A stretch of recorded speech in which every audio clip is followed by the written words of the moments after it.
नमस्कार दोस्तों, देखो सीखो स्टडी में आप सभी लोगों का स्वागत है। दोस्तों, सामान्य हिंदी का प्रैक्टिस सेट नंबर 29 आ चुका है। 40 प्रश्नों का ये प्रैक्टिस सेट होगा जो कि आने वाले सभी एग्जाम के लिए इंपॉर्टेंट होगा। दोस्तों, जो भी हम ये प्रश्न करवा रहे हैं, ये क्वेश्चंस जो हमने लिए हैं वो अलग अलग एग्जाम के पेपर से लिए हैं, ठीक है, जो कि आपके 4 सालों में पूछे गए हैं। 4 सालों में जो पेपर हुए उन्हीं पर आधारित ये प्रैक्टिस सेट होगा, ठीक है। हो सकता है किसी एग्जाम में 20 पूछा गया हो, किसी में 30 पूछा गया हो, सबको कलेक्ट करके हम 40 क्वेश्चन का एक प्रैक्टिस सेट बना करके आपको प्रोवाइड करा रहे हैं। तो दोस्तों, ये 29 नंबर है, 28 हो चुका है। दोस्तों, कमेंट बॉक्स में आपको उत्तर देते रहना और लास्ट में आपको बताना है कि 40 क्वेश्चन में से आप प्रैक्टिस सेट में कितना क्वेश्चन सॉल्व कर पाए हैं, ठीक है। सबसे पहला नंबर क्वेश्चन है, कमेंट बॉक्स में बताइएगा, एक से बढ़कर दूसरे का अर्थ आपको बताना है कि अर्थ व्यक्त करने के लिए लोकोक्ति जो है कौन सा प्रयोग किया जाता है। बताइए, कौन से लोकोक्ति का प्रयोग किया जाता है एक से बढ़कर दूसरे के लिए। जिन लोगों को याद है बताइए। दोस्तों देखिए, कमेंट बॉक्स में उत्तर जरूर दीजिए, जिससे जो है आप गलत करेंगे तो आपको पता चलेगा कि हाँ, यहाँ आपकी गलती हो रही है, ये क्वेश्चन आपसे सही हो रहा है या ये क्वेश्चन आपसे गलत हो रहा है, ठीक है। तो इसको जो आपका व्यक्त कर रहा है वो है शेर को सवा से, ठीक है।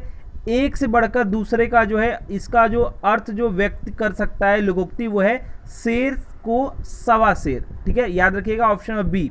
नेक्स्ट बात करेंगे, मूल पाठ का शब्दांश अनुवाद कहलाता है। अगर कोई मूल पाठ है उसका शब्दांश अनुवाद जो होता है उसको क्या कहते हैं। तो देखिए, यहां पर पहले ही बता दिया गया है कि शब्दांश अनुवाद जो रहेगा वो रहेगा शब्दानुवाद, ठीक है, शब्दानुवाद। ऑप्शन नंबर डी जो है ये राइट आंसर हो जाएगा दोस्तों, ठीक है। चलिए अब नेक्स्ट क्वेश्चन, निम्न में कौन सी बोली उत्तर प्रदेश में जो है की नहीं है। आपकी जो कौन सी बोली है जो कि उत्तर प्रदेश की नहीं है, इनमें से कौन सा है जो कि उत्तर प्रदेश का नहीं है।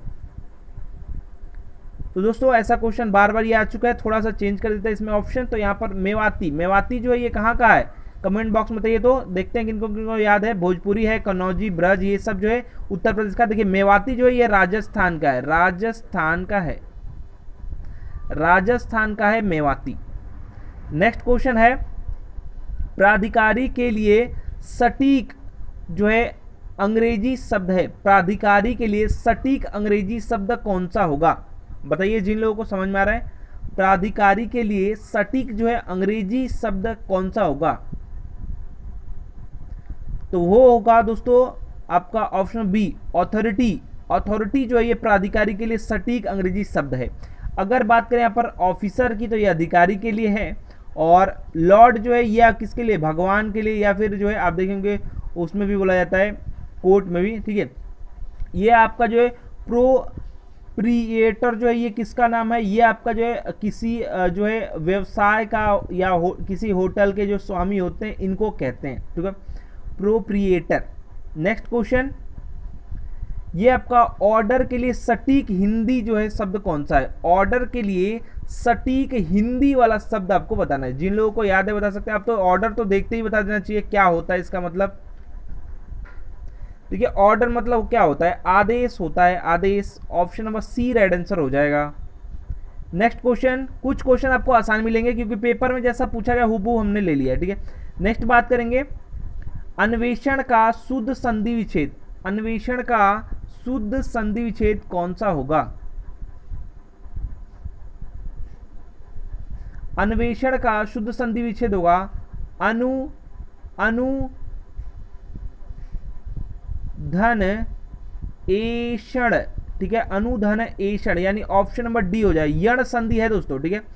व से पहले, य से पहले आधा जो रहता है इसको यण संधि कहते हैं, यण संधि है, ठीक है। देखिए सो नेक्स्ट जो क्वेश्चन है इसमें आपको ध्यानपूर्वक पढ़ करके क्या बताना है। यहाँ पर आपका जो है पहला नंबर जो है ये एक वाक्य है, ठीक है, एक सेंटेंस है। इसको पूरा करने के लिए एक कहानी की तरह है या दोहे की तरह, कुछ भी आप समझ सकते हैं, कुछ भी दे सकते हैं यहाँ पर, ठीक है। तो आपको ये है कि कुछ जो है आपके शब्द मिला करके एक जो है सेंटेंस पूरा वाक्य को पूरा करना है, ठीक है। बड़ा सा वाक्य है या कह सकते हैं स्टोरी टाइप का भी दे सकता है यहाँ पर। तो आपको ये करना है, पहला यहाँ पर सेट कर दिया है और यहाँ पर छठवां सेट कर दिया है। इन चारों को आपको सेट करके कमेंट बॉक्स में बताना है, यानी य र ल व जो है इसको सेट करना है कि आगे पीछे करके कैसे ये सेंटेंस को पूरा कर पा रहे हैं। कमेंट बॉक्स में सभी लोग बताएंगे। थोड़ा सा वेट कर लीजिए और अच्छे से बताइए कौन सा इसका होगा, क्योंकि ये क्वेश्चन बार बार आता है, बार बार गलत भी होता है। तो देखिए ऐसा देगा ही कि आप गलत करें। तो आप जो है सबसे पहले पहला और लास्ट वाला देख लेंगे, ही सार्थकता है और यहाँ पर सकारात्मक सोच। तो यहाँ पर देखिए सकारात्मक सोच, अब यहाँ पर कुछ और होना चाहिए जो सकारात्मक सोच से जोड़े, बहुत अच्छा होता है या कुछ ऐसा होगा ना। तो यहाँ पर दिया है सकारात्मक सोच सार्थकता ही, ये तो ऐसा कुछ होगा नहीं। सकारात्मक सोच सार्थकता ये हो सकता है, ठीक है, र वाला हो सकता है। ही जीवन की सार्थकता है, तो देखिए र वाला भी अगर हम न लें ल लें तो काफ़ी अच्छा हो जाएगा। देखिए सकारात्मक सोच, ठीक है, फिर उसके बाद ही जीवन की सार्थकता है, यानी ल पहले हो जाएगा फिर उसके बाद र हो जाएगा, ठीक है। आगे देखते हैं सकारात्मक सोच सफलता है, और मान लीजिए इसको नहीं लेते हैं तो सफलता है और सफलता ही सार्थकता ही, फिर गड़बड़ हो जाएगा। ही जीवन की सार्थकता है तो ये हो सकता है, लेकिन ये फिर य वाला छूट जाएगा, यानी ल और र हम ठीक लगाए हैं। यानी कि दोस्तों यहाँ पर हमारा जो है ल पहले हो गया, ठीक है, यानी ल यहाँ पर खत्म हो चुका है और र खत्म हो चुका है, ठीक है। यहाँ पर सकारात्मक सोच ही जीवन की, ठीक है, ही जीवन की सार्थकता है। अब यहाँ पर आता है अब सार्थकता ही होगा, क्योंकि सार्थकता खत्म की है तो सार्थकता की ही बात करेंगे। तो यहाँ पर आ गया सार्थकता ही सफलता है और सफलता ही सार्थकता है, यानी यहाँ पर वह हो जाएगा। यानी यहाँ पर देखिए पहला ये आपका क्या हो जाए, सकारात्मक सोच ही, सॉरी सकारात्मक सोच, फिर उसके बाद ही जीवन की, ठीक है, फिर उसके बाद र, ठीक है, सार्थकता है और सार्थकता ही सफलता है और सफलता ही सार्थकता है। यानी ल र फिर य व जो है आपका जिस भी ऑप्शन में सेट करके दिया होगा वो आपको करना होगा। नेक्स्ट बात करेंगे हिंदी वर्णमाला में ऊष्म व्यंजन कौन से होते हैं। ऊष्म व्यंजन दोस्तों मैंने कई बार ट्रिक से आपको समझाया है कि ऊष्म मतलब जो है गर्मी, गर्मी तीखा लगता है तो होता है, तो श वाला पूरा हो जाएगा, ठीक है, सभी स और ह, ठीक है। बोल करके देखिए ना, ह कब बोलते हैं आप, ऐसे बोलते हैं ना, तो फिर या फिर ऐसे बोलते हैं तीखा लगता है तो ये आप तुरंत ही याद कर सकते हैं ऊष्म व्यंजन को। मैं कई बार ट्रिक बता चुका हूँ, अब आपको ये भी नहीं समझ में आता तो कोई ठीक नहीं है, कैसे आपको समझ में आएगा, ऐसे ही याद करेंगे ट्रिक से तो समझ में आएगा, को रिलेट करना ही होगा।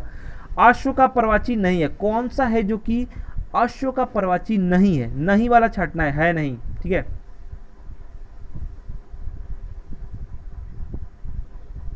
चलिए अभी जो नहीं है, देखिए यहाँ पर जो है घोटक जो है ये होता है, घोड़ा भी होता है, हाय भी होता है, तरंग नहीं होता है, ठीक है, तरंग नहीं होता, तुरंग होता है, तुरंग, ठीक है, तुरंग होता है, तरंग नहीं होता है।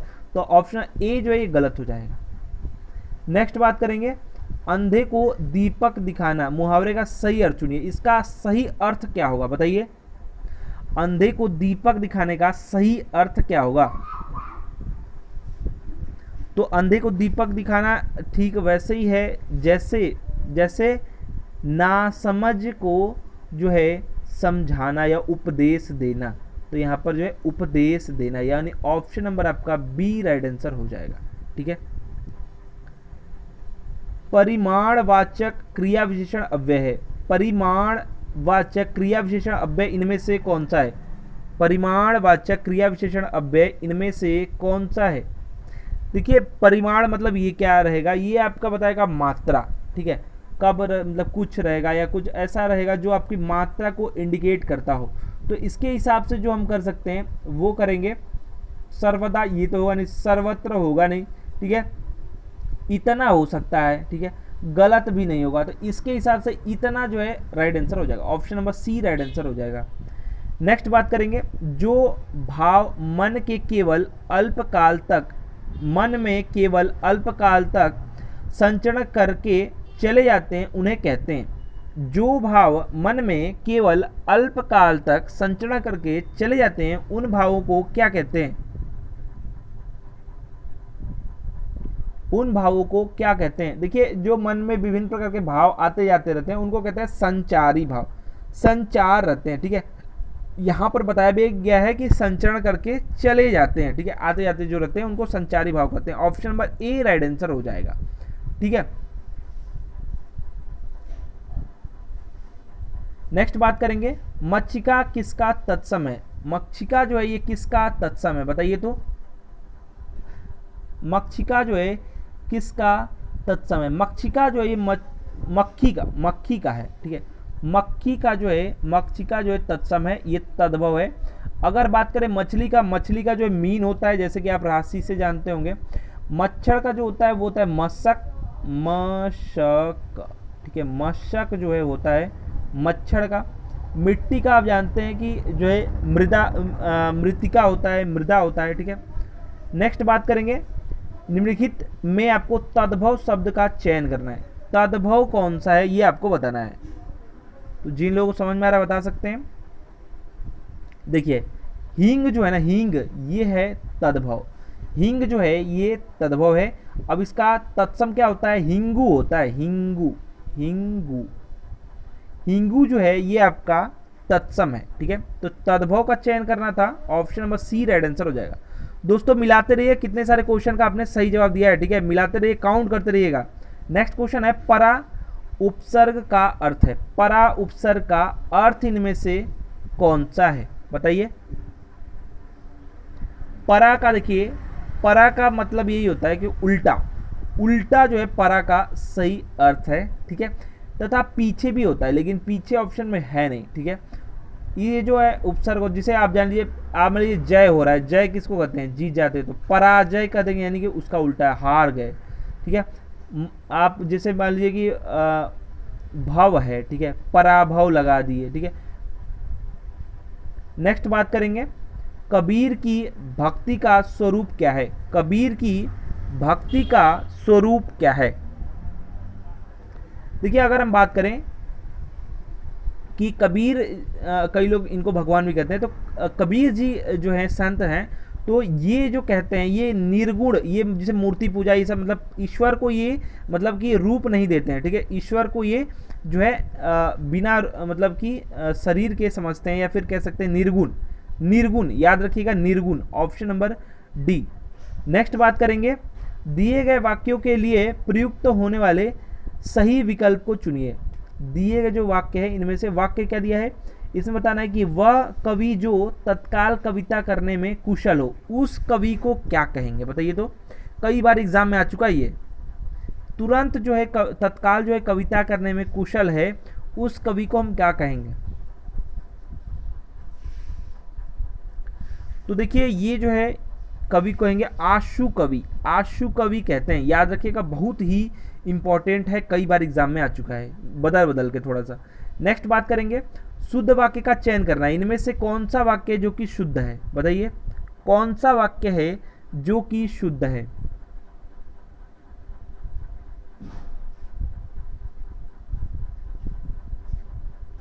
चलिए छांटते हैं। आज घोड़ा दौड़ भी होगी, ये जरूरी नहीं था, ठीक है। इसके बाद अगर हम बात करें दूसरे में, मेरे लिए गणित कठोर नहीं आ रहेगा, यहाँ कठिन विषय, ये भी गलत है। सी में बात करें तो बाण शस्त्र और बंदूक अस्त्र है, दोनों दूर से मारने वाला है, ठीक है। तो आप खुद सोचिए कि दोनों एक ही होना चाहिए, ठीक है ना। तो यहाँ पर जो है, यहाँ पर आपका जो है इसमें आपका अस्त्र के स्थान पर शस्त्र जो है होना चाहिए, ठीक है। तो यहाँ पर जो है शस्त्र ही होना चाहिए, दोनों, ये भी आपका शस्त्र रहना चाहिए, ये भी, तो ये शस्त्र है ही, ये आपका शस्त्र नहीं है, तो ये भी गलत हो गया। दोस्तों यहाँ पर जो राइट आंसर हो जाएगा, गरीबों के लिए निःशुल्क शिक्षा की व्यवस्था है, ठीक है, option number D right answer हो जाएगा। नेक्स्ट बात करेंगे, वाक्य में त्रुटिपूर्ण जो है भाग का चयन कीजिए। मतलब कि यहाँ पर जैसे इंग्लिश में होता है, जैसे आपका भारत ए है ये, ठीक है, ए भाग ये कर दिया, देखिए यहाँ पर किया है ना, पार्ट में बांटा है, कौन सा ये त्रुटिपूर्ण है ये आपको बताना है, या फिर त्रुटि नहीं रहेगा तो ऑप्शन डी को आपको चयन करना है। तो जिन लोगों को समझ में बता सकते हैं, भारत सबसे बड़ा लोकतांत्रिक देश है, त्रुटि कोई नहीं है, बताइए क्या है, इस वाक्य में क्या गलती है।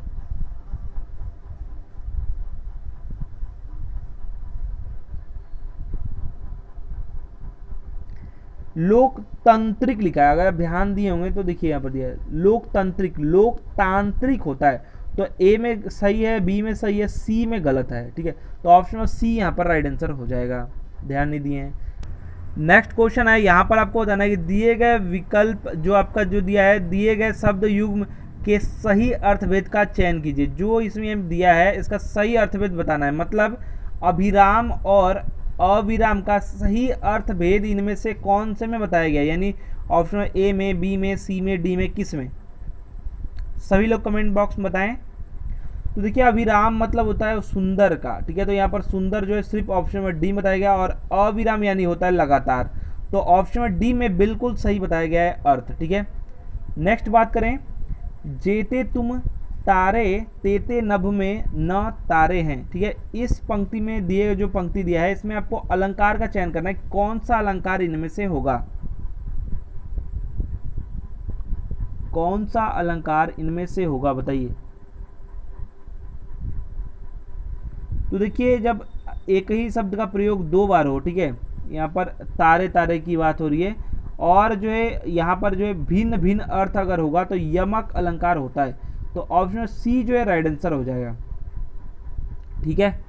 चलिए नेक्स्ट क्वेश्चन, दीप सा मन जल चुका है, इस पंक्ति में वाचक जो है आपको शब्द बताना है, वाचक शब्द कौन सा है।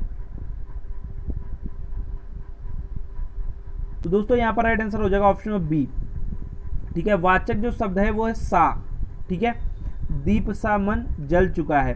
तो अगर किसी पंक्ति में जो वाचक शब्द है वो है सा, सम, सो, ईव आदि आए तो वहाँ पे उपमा अलंकार होता है। यहाँ पर जो है अलंकार अगर आपसे पूछ ले तो उपमा अलंकार होगा, ठीक है। नेक्स्ट बात करें, रिजु का विलोम क्या होगा, रिजु का विलोम क्या होगा, कई बार एग्जाम में आ चुका है। रिजु का विलोम दोस्तों देखिए, रिजु मतलब होता है सरल या सीधा, सरल या सीधा होता है, सीधा या सरल, ठीक है। उसका जो उल्टा हो जाए वो हो जाए वक्र या टेढ़ा, वक्र, option number D right answer हो जाएगा, विलोम ही पूछा है। नेक्स्ट बात करेंगे भारतीय संविधान में हिंदी भाषा को मान्यता कब प्रदान की गई, भारतीय संविधान में हिंदी भाषा को जो है राजभाषा के रूप में जो मान्यता प्रदान की गई है वो कब की गई है, वो आपको बताना है। जिन लोगों को अनुच्छेद याद होगा वो बता सकते हैं। देखिए 14 सितंबर, ठीक है, जल्दी आने वाला है, 14 सितंबर 1949, ठीक है, 14 सितंबर 1949, यानी ऑप्शन नंबर ए जो है राइट आंसर होगा।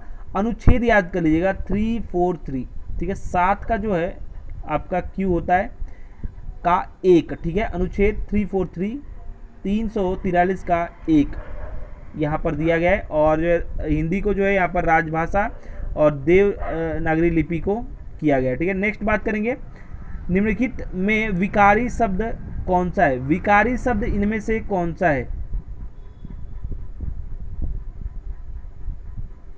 देखिए विकारी शब्द वे होते हैं जो लिंग, वचन और कारक के अनुसार अपने रूप जो है परिवर्तित कर देते हैं। जैसे लड़का एक जातिवाचक संज्ञा है, ठीक है, यहाँ पर जो स्त्रीलिंग जो हो जाएगा वो लड़की हो जाएगा, मान लीजिए अगर हम लड़की कर देते हैं तो यहाँ पर जो है ये चेंज हो जा रहा है, ठीक है। इस प्रकार जो है ये लड़का जो है चेंज हो जा रहा है, ठीक है।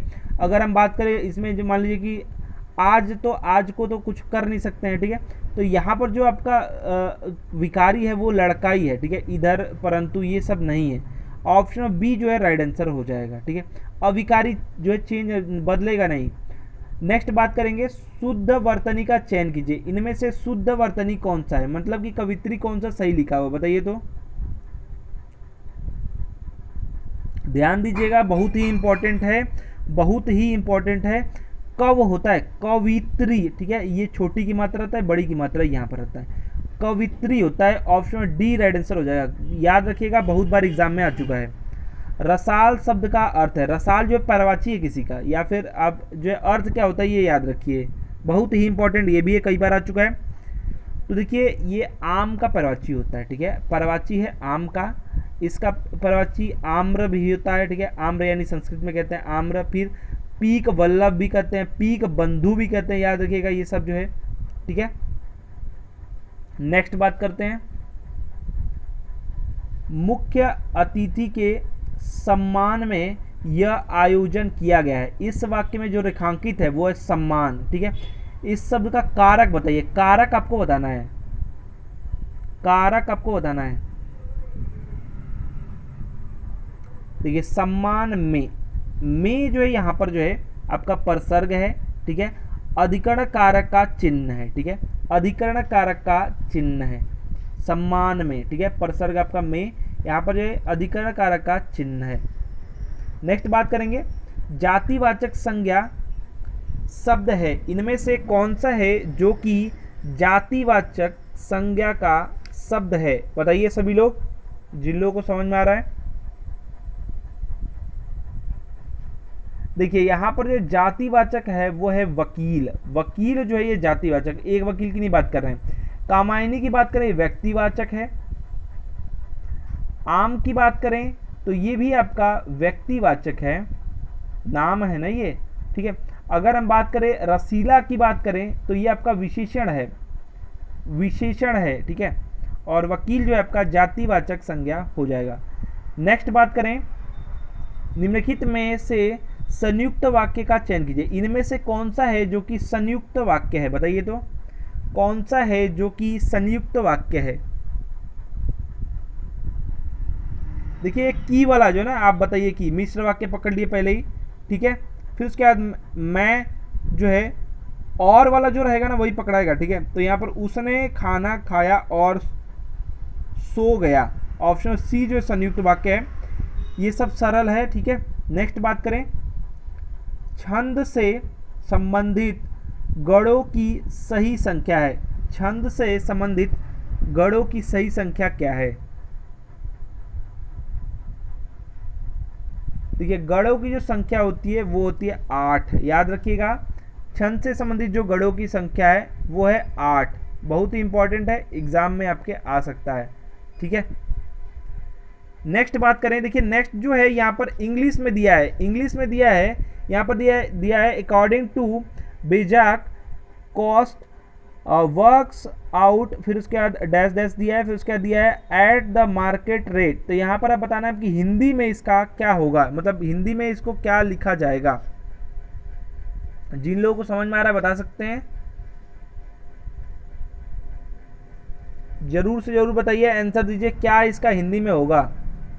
तो देखिए हिंदी में होगा, यहाँ पर दिया है बीजक, या बीजक मैंने पढ़ा है तो बीजक के अनुसार, यहाँ पर दिया बीजक के अनुसार कौन सा है, यहाँ पर दिखा है ना अकॉर्डिंग टू बीजक कॉस्ट। तो यहाँ पर दिया बीजक के अनुसार कौन कौन सा है, बीजक, यहाँ पर बीजक है नहीं, यहाँ पर देखिए बीजक के अनुसार बाजार दर के हिसाब से लागत बैठती है। ये बिल्कुल सही है, ऑप्शन बी राइट आंसर हो जाएगा। नेक्स्ट बात करें, देखिए यहाँ पर भी इंग्लिश में दिया है और आपको हिंदी में बताना है। यहाँ पर दिया है arrangements are being made to, फिर ensure timely submission of report. मतलब इसको हिंदी में क्या लिखेंगे, देखिए हिंदी में भी आ जाता है, या इंग्लिश को हिंदी, हिंदी से इंग्लिश आ जाएगा। एक दो क्वेश्चन जरूर रहता है, ये लेटर में रहता है, ठीक है। सभी लोग बताइए। देखिए यहाँ पर आपका हो जाएगा रिपोर्ट समय, देखिए यहाँ पर रिपोर्ट समय पर प्रस्तुत करने की व्यवस्था की जा रही है, ठीक है। यहाँ पर आपका ऑप्शन डी राइट आंसर हो जाएगा, ठीक है। नेक्स्ट बात करेंगे, authorisation letter with specimen signature of the bearer जो है ये आपका दिया है, इसका मतलब क्या होगा हिंदी में, कमेंट बॉक्स में बताइए। कमेंट बॉक्स में सभी लोग बताएंगे इसका मतलब क्या होगा। यहां पर थोड़ा सा चेंज कर दिया, अधिकार पत्र और जो है प्राधिकार पत्र, ठीक है। तो यहां पर जो राइट आंसर हो जाएगा वो हो जाएगा प्राधिकार पत्र वाला, वाहक के नमूने, सॉरी वाहक के नमूना हस्ताक्षर वाला प्राधिकार पत्र, ठीक है। वाहक के नमूना हस्ताक्षर वाला प्राधिकार पत्र, काफी शुद्ध हिंदी है, ऑप्शन ए राइट आंसर हो जाएगा। नेक्स्ट बात करेंगे, आजकल अनुशासन के अभाव में विद्यार्थियों में उच्च श्रृंखला, यहाँ पर अंडरलाइन है, आती है। यहाँ पर आपको बताना है रेखांकित जो शब्द है उसको शुद्ध करना है, ये कैसे जो है सही लिखा हुआ है कि नहीं उसको आपको शुद्ध करके यहाँ पर जो है बताना है कि कौन सा शुद्ध इसमें होगा, वहां पर क्या सही से लिखा जाना चाहिए था। बताइए सभी लोग। देखिए उच्च आपका होना चाहिए, यहाँ पर जो है 6 ये वाला रहना चाहिए, ठीक है।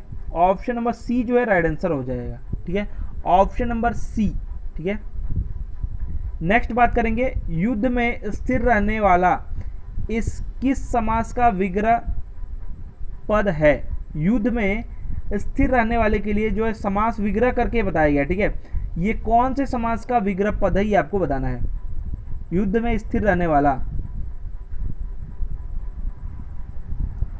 ये है तत्पुरुष समास का, और तत्पुरुष समास ये चारों के चारों हैं। तो बताइए सभी लोग। अलुक तत्पुरुष समास, अलुक तत्पुरुष समास का ये, ठीक है। तत्पुरुष समास के मुख्य दोस्तों जो है दो प्रकार होते हैं, एक जो है वैधिकरण तत्पुरुष और एक समानाधिकर तत्पुरुष। तो यहाँ पर जो वैधिकरण तत्पुरुष के जो है जो है भेद होते हैं, जैसे कि युधिष्ठिर का आपका हो जाएगा युधि प्लस स्थिर, तो युद्ध में स्थिर रहने वाला वही है युधिष्ठिर। तो आपका ऑप्शन नंबर जो है बी राइट आंसर हो जाएगा। नेक्स्ट बात करेंगे, राम सीता से सुंदर है, राम सीता से सुंदर है, इस वाक्य में कौन सा कारक है? कारक आपको बताना है कौन सा कारक है।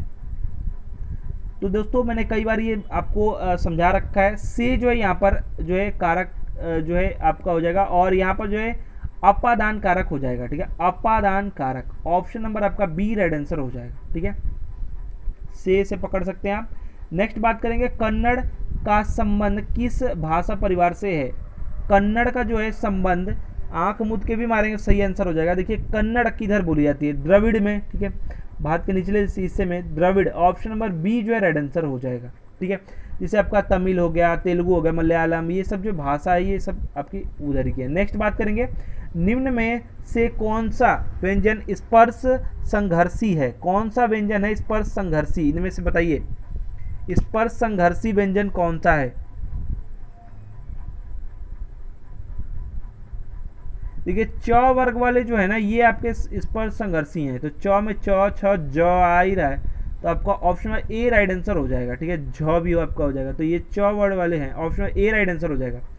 नेक्स्ट बात करेंगे, सच्छास्त्र जो है का समुचित संधि विच्छेद है, इसका समुचित जो है संधि विच्छेद आपको सही सही बताना है, इसका सही संधि विच्छेद आपको बताना है। तो देखिए दोस्तों यहाँ पर जो है सच्छास्त्र के लिए आपका श आधा त वाला होगा, व्यंजन संधि है ये, तो और यहाँ पर जो है छास्त्र यही त वाला तो दो ही दिया है इसमें से, उसके बाद शास्त्र वाला ही मिल करके होगा, ठीक है। आपका ऑप्शन नंबर आपका हो जाएगा B, option B right answer हो जाएगा। दोस्तों 40 प्रश्न हो चुका है, कमेंट बॉक्स में बताइए कि आपने 40 क्वेश्चन में से ईमानदारी के साथ आपने कितने सारे क्वेश्चन का सही जवाब दिया है, ठीक है। आशा करते हैं दोस्तों कि आपको हमारा प्रैक्टिस सेट नंबर आपका 29 पसंद आएगा। वीडियो को अधिक से अधिक लाइक शेयर कीजिएगा, अपने सुझाव सजेशन कमेंट बॉक्स में जरूर लिखिए। हमारा वीडियो देखने के लिए आप सभी लोगों का फिर से बहुत बहुत धन्यवाद।